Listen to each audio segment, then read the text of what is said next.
We're ready to get started. We're going to highlight the events that led to the officer-involved shooting on last night. It began on May 16th at 10:22 p.m. A 2008 silver Honda Accord was left with the keys running in it and was stolen from the 100 block of West Randolph in the city of Chicago. The next day, on May 17th at 7:32 p.m., a Honda CRV is left running in Oak Park, Illinois, with a 3-year-old little girl inside in the back seat. That vehicle is stolen, and as the carjackers drive off with the child inside, the mother grabs onto the vehicle, the owner of the car, and is dragged before falling and breaking her clavicle. That vehicle, the Honda CRV, was recovered shortly thereafter with the child safely still inside and returned to the parents. Oak Park Police report that the Honda Accord was stolen the night prior, was used in the Oak Park vehicle hijacking and kidnapping. So the May 16th silver Honda was used during the carjacking of the Honda CRV that was left running in Oak Park. On May 18th, the Honda Accord stolen from Chicago back on May 16th hits on our license plate reader. So it's read by our license plate reader system in the city of Chicago numerous times during the day and the evening. So this vehicle is driving around Chicago now, this silver Honda Accord from the May 16th incident. On May 18th at 10:12 p.m., officers report a license plate reader hit on that same Honda Accord at Roosevelt and Independence. Chicago Police Department's helicopter begins following this car, the vehicle, the Honda, and broadcast the location to ground units. At 10:24 on the 18th of May, Chicago Police Department officers attempt to stop this car at Chicago Avenue and Cicero Avenue. An individual exits the vehicle and flees on foot. Several officers pursue the individual on foot. The subject flees to a gas station parking lot at the 800 block of North Cicero and turns toward the officer. The officer then discharges his weapon, striking the individual once. First aid was rendered and the individual was transported to Strozier Hospital. He was also placed in custody. This individual was placed in custody for the stolen car. The Honda Accord, because the driver continues to flee and escapes, but that Honda Accord was abandoned and recovered at Monroe and Hamlin Boulevard. And our department is processing the Honda Accord for evidence. I'll just take a few questions. There's not much more I'm going to be able to say. As you know, COPA is in charge of the officer-involved shooting investigation, and they will have our full cooperation at Chicago Police Department. Just a few questions. Superintendent Brown, Charlie Lamar with CBS Chicago. On police radio, dispatchers could be heard calling for a 10-1 that shots were fired at police. Can you clarify, were shots ever fired at officers? No, they weren't. Any other questions? Natalie Martinez, ABC5. Were the hands up of the 13-year-old when he turned and the officer fired? So there's several, both pod video and body-worn camera video that shows this incident, and we're going to defer to the COPA investigation before we start recounting what's seen on the video. So this is the most I'm going to be able to say, basically what I read in this report. They're still reviewing video from different vantage points, and it's both pod video and body-worn camera video. So I'm not going to get into describing what happens on video. Are you able to say whether the officer got threatened? No, I'm not going to be able to testify for the officer. No, the officer needs to write his own statement.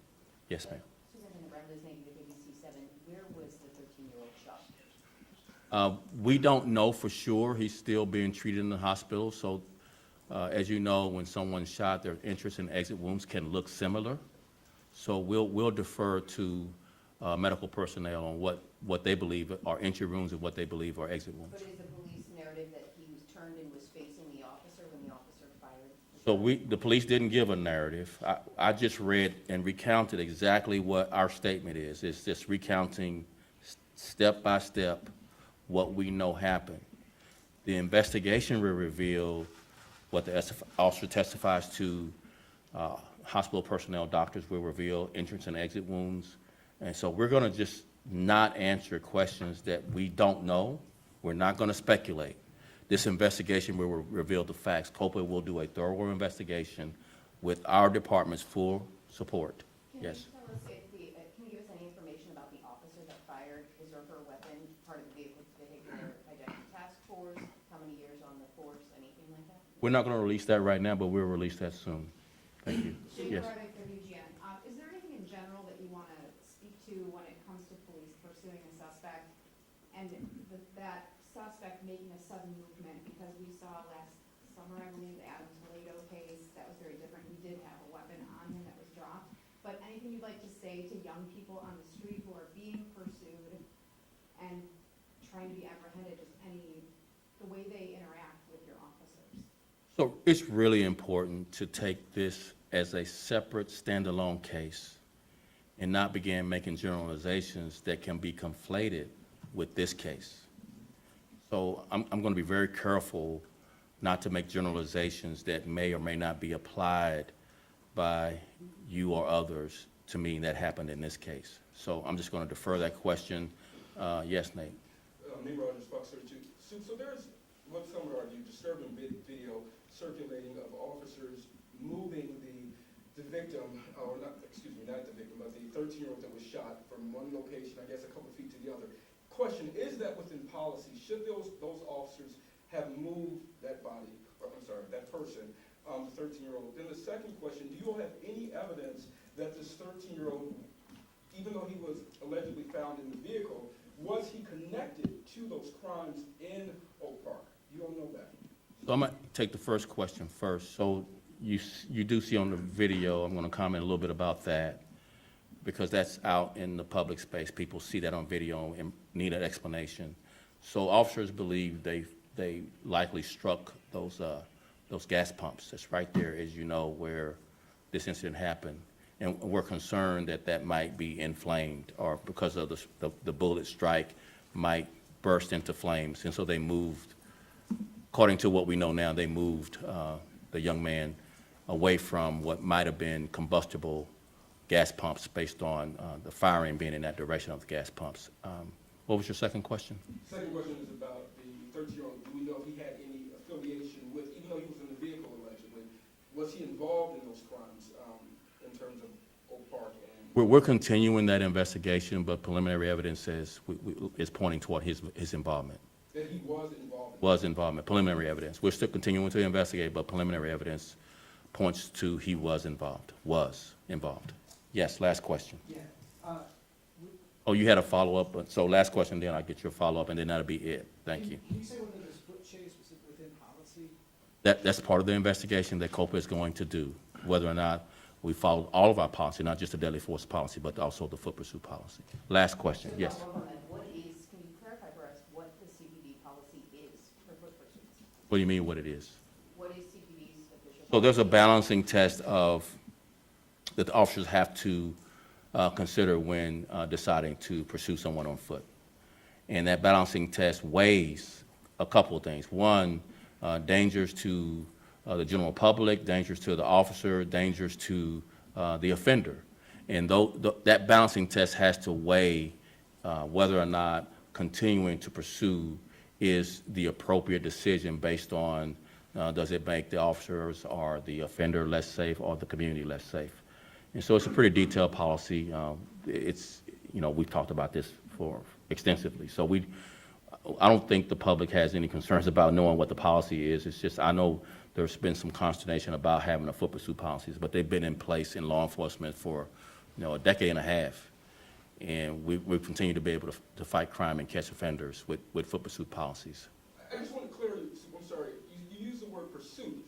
We're talking about a 13-year-old that was shot, and the statement that has been put out is that the 13-year-old was unarmed, and so was this, even though COPA is investigating, was this a bona fide shooting, even though he was unarmed? So again, I started out with, we read a statement of what we could talk about. If we're going to jump to conclusions and not conduct an investigation, then shame on us all. So we have to conduct a thorough investigation. The officer will make statements. This young man will make statements. We'll go through all the video. We'll consider all the evidence, ballistic evidence, as well as the evidence at the scene with witnesses in and around the gas station, in and around the area where this foot pursuit occurred.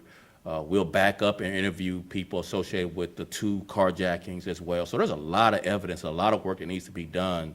Jumping to conclusions is just not fair to any of the people involved, because you might jump to a conclusion that is wrong, And the credibility of this department and my office would be at stake. So thank you all so much.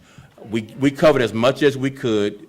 We had everyone ask, and we answered every question as best we could. We cannot go any further. Anything about the other person that's at large? Not at this point. We have not caught the other person at yard. So again, you asked several questions that I said I couldn't answer.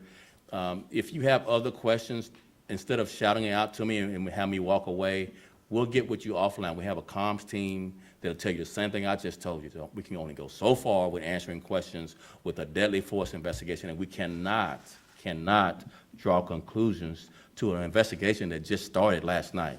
Okay? So we're going to walk away with you shouting questions, but I would direct you. We're not going to answer any questions. We're not going to answer how many shots were fired. The ballistic evidence will say that. We're not going to answer anything else about the shooting. Millennium Park, we asked you about Millennium Park, is that okay? We'll take that offline. You're so kind. Thank you. Thank you. I appreciate Can it. you tell us also how the officers are doing who ran into that pole or fence or whatever it was on the scene? They're doing okay. Thank you all so very much. We really appreciate it. Thank you.